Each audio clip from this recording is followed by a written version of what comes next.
Patrick, guess what came in the mail today? Oh, what? This. Stick it in!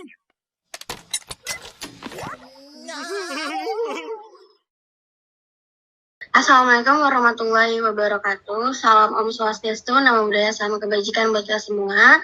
Yang terhormat selaku dosen pengampu mata kuliah bisnis digital Bu Nofriska Krisanya dan teman-teman semua yang saya banggakan.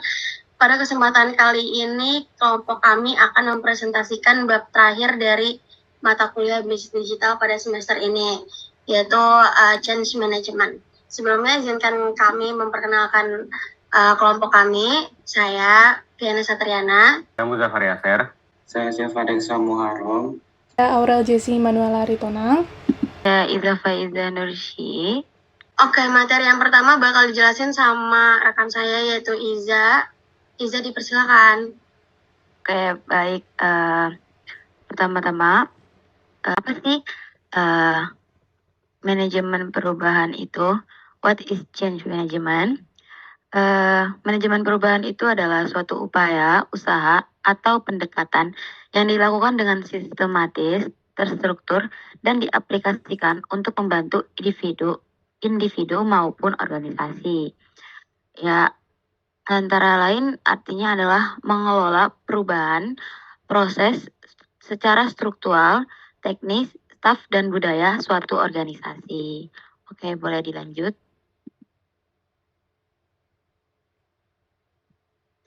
Oke, selanjutnya di sini itu ada gambar yang menunjukkan aspek-aspek utama atau pendorong perubahan yang perlu dinilai untuk memaksimalkan bisnis digital itu sendiri.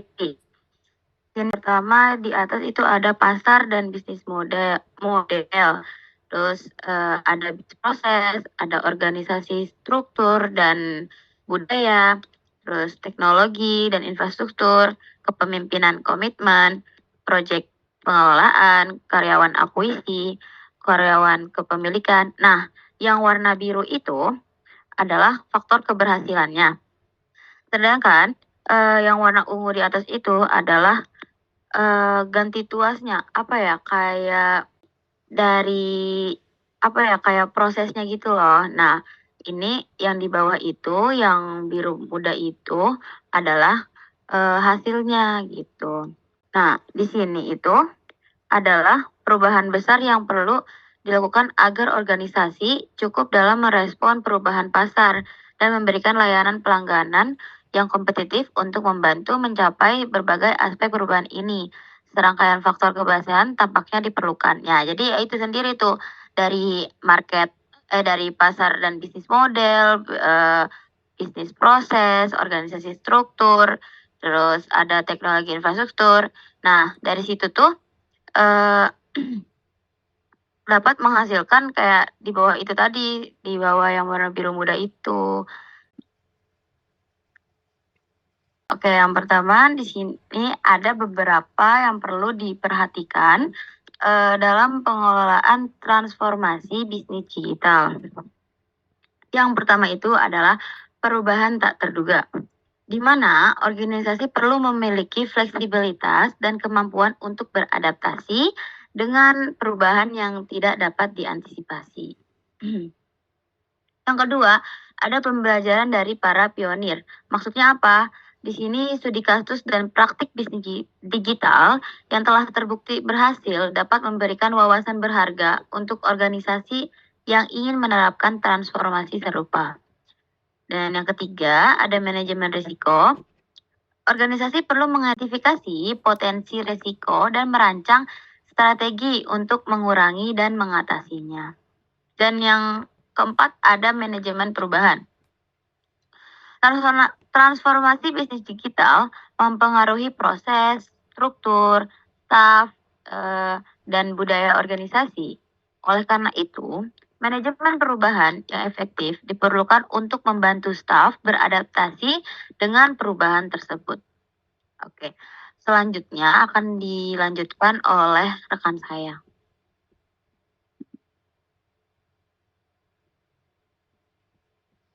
Oke, terima kasih Iza atas kesempatannya.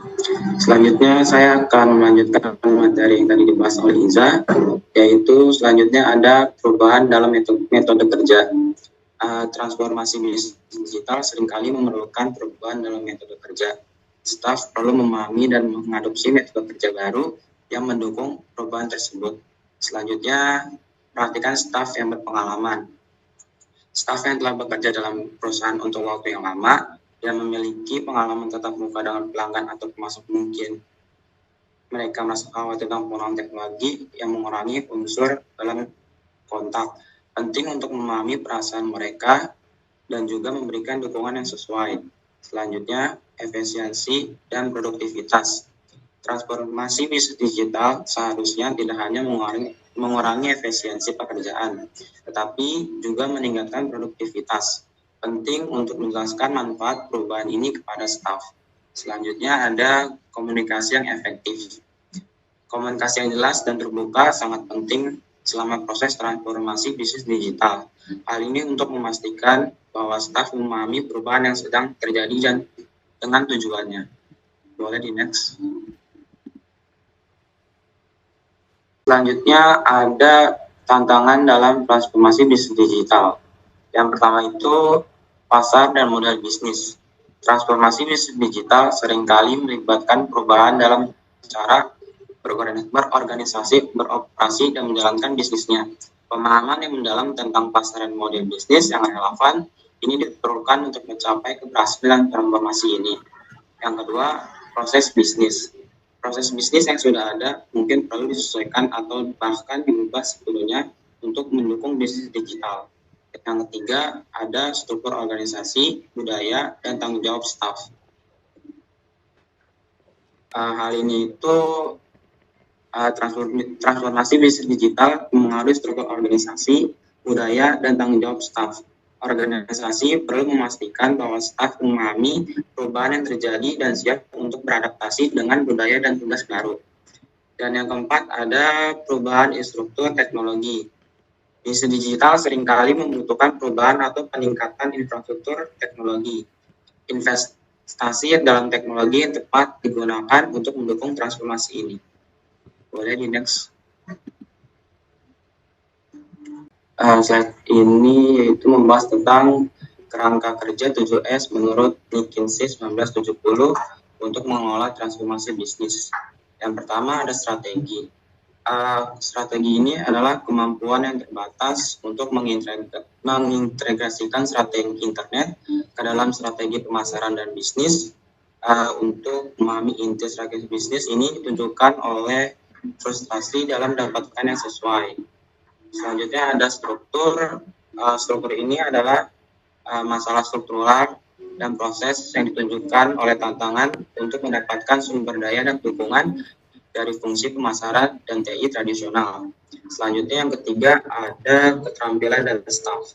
Keterampilan dan staf ini membahas tentang masalah-masalah dalam kesulitan menemukan staf spesialis atau lembaga-lembaga.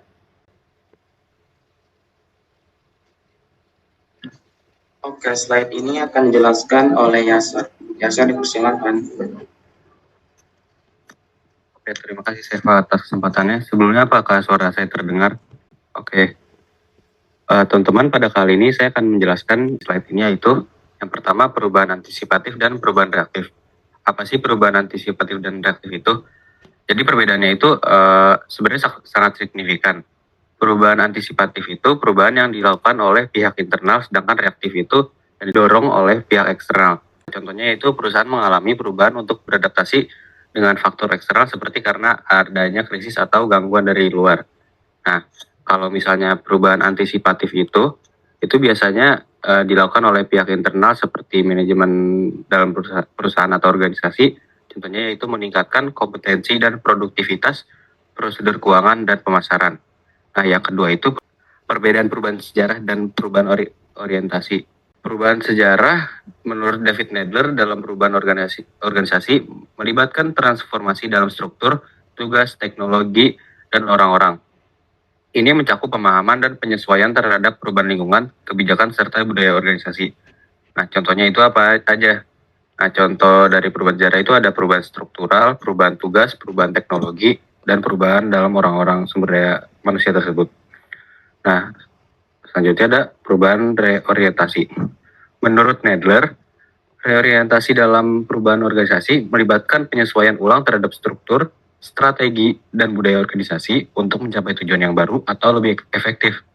Ini mungkin melibatkan perubahan dalam tata kelola, peran karyawan, atau fokus strategis untuk mencapai adaptasi yang diperlukan. Contohnya yang dalam perubahan reorientasi itu kita bisa lihat yang pertama ada pergeseran posisi pasar, diversifikasi produk, transformasi digital, perubahan model bisnis, dan peningkatan fokus pada keberlanjutan. Oke, boleh selanjutnya, Jesse. Oke, pada slide kali ini, saya akan menjelaskan tingkatan perubahan proses bisnis yang dapat dilakukan dalam konteks bisnis digital. Yang pertama, ada peningkatan proses bertahap. Peningkatan proses bertahap atau incremental process improvement adalah pendekatan perbaikan yang dilakukan secara bertahap atau berurutan dalam suatu organisasi. Dalam konteks ini, perubahan atau peningkatan dilakukan sedikit demi sedikit dari waktu ke waktu untuk meningkatkan efisiensi, kualitas, dan atau produktivitas. Pendekatan ini menciptakan suatu proses yang terus-menerus berubah seiring berjalannya waktu. Nah, contohnya daripada peningkatan proses bertahap ini apa aja? Yang pertama ada optimisasi efisiensi operasional, peningkatan kualitas produk, dan lain sebagainya. Selanjutnya ada adaptasi. Nah, adaptasi ini mencakup penyesuaian terhadap perubahan pasar, teknologi, kebijakan, dan kebutuhan pelanggan. Contoh adaptasi dalam proses bisnis atau organisasi melibatkan penyesuaian strategi, fleksibilitas struktural, inovasi produk, atau layanan. Ketiga, ada reorientasi. Reorientasi ini melibatkan perubahan atau transformasi signifikan dalam organisasi yang diidentifikasi sebagai prioritas dalam jangka pendek hingga menengah. Ini bisa termasuk perubahan dalam cara organisasi beroperasi secara mendasar seperti pergeseran fokus dari perangkat keras ke layanan konsultasi dalam bisnis digital. Nah, yang terakhir ada penciptaan kembali. Penciptaan kembali dalam proses bisnis atau organisasi merujuk pada transformasi mendalam atau restrukturisasi yang mengarah pada perubahan fundamental dalam cara organisasi beroperasi. Nah, ini melibatkan pembaruan atau pembentukan kembali elemen-elemen penting atau inti seperti strategi, struktur organisasi, proses operasional, dan budaya perusahaan. Jadi penciptaan kembali ini lumayan bisa dibilang penting karena ini semua bisa ulangi pembaruan atau pembentukan elemen penting seperti yang saya sebutkan tadi. Nah, contohnya itu apa aja? Yang pertama ada transformasi digital penuh, perubahan model bisnis, reorganisasi struktural, revitalisasi budaya perusahaan, dan penyatuan atau akuisisi. Nah, untuk bagian saya sepertinya sudah cukup. Selanjutnya akan dijelaskan oleh teman saya yaitu Aurel Jesse. Baik, terima kasih Yaser. Di sini saya akan menjelaskan tentang unsur-unsur dalam manajemen proyek untuk mencapai perubahan yang efektif menurut Chavez and Woods pada tahun 2005. Jadi yang pertama ini ada estimasi. Nah, estimasi dalam proyek manajemen ini adalah metode menganalisis data untuk mengembangkan perkiraan sumber daya, waktu, atau anggaran yang mungkin diperlukan oleh sebuah tim untuk menyelesaikan sebuah proyek. Nah, dalam tahap ini, manajer proyek juga seringkali menggunakan estimasi untuk mengkomunikasikan ekspektasi dengan klien. Misalnya, manajer proyek dapat membuat perkiraan untuk menentukan berapa sih biaya suatu proyek atau kapan mereka dapat menyelesaikan proyek tersebut. Lalu selanjutnya ada alokasi sumber daya. Nah, dalam manajemen proyek, alokasi sumber daya ini memastikan tim sebuah proyek memiliki akses ke sumber daya yang diperlukan untuk menyelesaikan suatu proyek. Nah, karena perusahaan pasti kan memiliki sejumlah sumber daya yang tertentu. Nah, dalam mengalokasikan sumber daya ini dapat membantu perusahaan untuk meminimalkan pemborosan dan memaksimalkan laba atas investasi. Lalu yang ketiga ada jadwal atau rencana. Nah, setelah perusahaan udah melakukan planning, udah ngelakuin alokasi sumber daya, di tahap ini, perusahaan akan menggambarkan suatu proyek dan menyusun rencana kapan dan bagaimana tim dapat menyelesaikan proyek tersebut. Nah, jadi di sini manajer akan menetapkan tanggal awal dan akhir untuk setiap tugas dalam proyek tersebut agar proyek tersebut terus berlanjut dengan kecepatan yang sesuai dengan rencana yang sudah dibuat sebelumnya. Lalu yang terakhir ini ada pemantauan dan pengendalian. Nah, dalam manajemen proyek, pemantauan ini tuh mencakup untuk memastikan proyek berjalan sesuai dengan rencana yang sudah dibuat sebelumnya. Sedangkan pengendalian ini adalah pengambilan tindakan yang korektif jika proyek menyimpang dari rencana. Jadi kalau dalam sebuah proyek ini tiba-tiba keluar dari rencana yang udah dibuat sebelumnya, nah tim proyek akan mengambil tindakan-tindakan yang solutif agar si proyek ini balik lagi sesuai dengan rencana yang udah dibuat sebelumnya. Baik, untuk materi yang selanjutnya akan dijelaskan oleh rekan saya Viana. Kepada Viana dipersilakan. Oke, baik. Terima kasih Jessie atas kesempatannya. Kali ini saya akan menjelaskan tentang kerangka kerja manajemen pengetahuan. Apa sih manajemen pengetahuan itu? Manajemen pengetahuan itu adalah pengelolaan aktivitas dan proses untuk memanfaatkan menggunakan pengetahuan untuk meningkatkan daya saing melalui penggunaan dan penciptaan sumber daya pengetahuan individu dan kolektif yang lebih baik. Di sini ada gambar di sampingnya, yaitu mengenai Knowledge Management Framework. Yang pertama ada Identify Knowledge atau identifikasi pengetahuan. Ini tuh merupakan analisis terhadap ketersediaan pengetahuan yang ada untuk mendukung kegiatan pembentuk proses dan analisis kesenjangan yang menunjukkan apa yang hilang. Untuk yang kedua ada Create Knowledge, itu atau ciptakan pengetahuan baru. Ini tuh untuk menciptakan pengetahuan baru yang dimana bisa melalui pelatihan, sesi perbaikan, masalah, atau brainstorming. Untuk yang ketiga ada Store Knowledge atau menyimpan pengetahuan. Untuk di sini, untuk bagian ini kan kita tahu manusia itu bisa menyimpan pengetahuan pada otaknya gitu.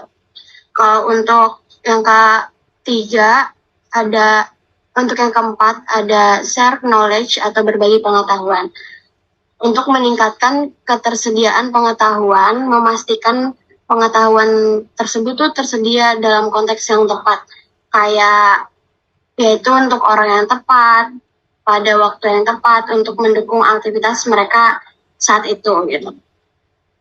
Yang kelima ada Use Knowledge atau gunakan pengetahuan, karena banyak pengetahuan yang belum dimanfaatkan. Itu tuh untuk memastikan bahwa semua upaya yang dilakukan dalam kegiatan sebelum-sebelumnya itu membuahkan hasil di bagian yang ini, yang gunakan pengetahuan ini gitu. Bisa next slide. Di sini ada manajemen resiko. Manajemen resiko di sini itu bertujuan untuk mengidentifikasi potensi resiko, mengevaluasi dampak dari probabilitasnya, dan kemudian mengambil tindakan untuk meminimalkan atau mengelola resiko tersebut. Di sini tahapan manajemen resiko ada yang pertama, identifikasi resiko. Ini tuh langkah pertama di mana resiko yang mungkin muncul itu diidentifikasi gitu. Untuk yang kedua ada identifikasi solusi. Setelah resiko diidentifikasi, langkah selanjutnya itu mengidentifikasi kemungkinan solusi atau tindakan yang dapat diambil untuk mengelola atau mengurangi resiko-resiko. Yang ketiga ada implementasi solusi, di mana di sini tindakan untuk mengurangi resiko yang paling signifikan dan mungkin terjadi kemudian diimplementasikan. Untuk yang keempat ada pemantauan resiko. Kan resiko-resikonya udah diidentifikasi, itu tuh harus dipantau secara teratur untuk bisa mengevaluasi tindakan apa nih yang bisa diambil yang lebih efektif untuk mengurangi resiko tersebut gitu. Oke, sekian presentasi dari kelompok 9. Semoga apa yang kita sampaikan bisa bermanfaat buat teman-teman semua dan bisa dimengerti. Untuk yang mau nanya atau yang mau kasih saran atau apa bisa komen di kolom komentar ya. Dan terakhir kita kutip dari kata Dilan, kalau rindu itu kan berat, tapi materi bab 10 ini lebih berat ya. Oke, kurang lebihnya mohon maaf. Terima kasih. Wassalamualaikum warahmatullahi wabarakatuh. Waalaikumsalam. Waalaikumsalam. Terima kasih orang Dadah. baik.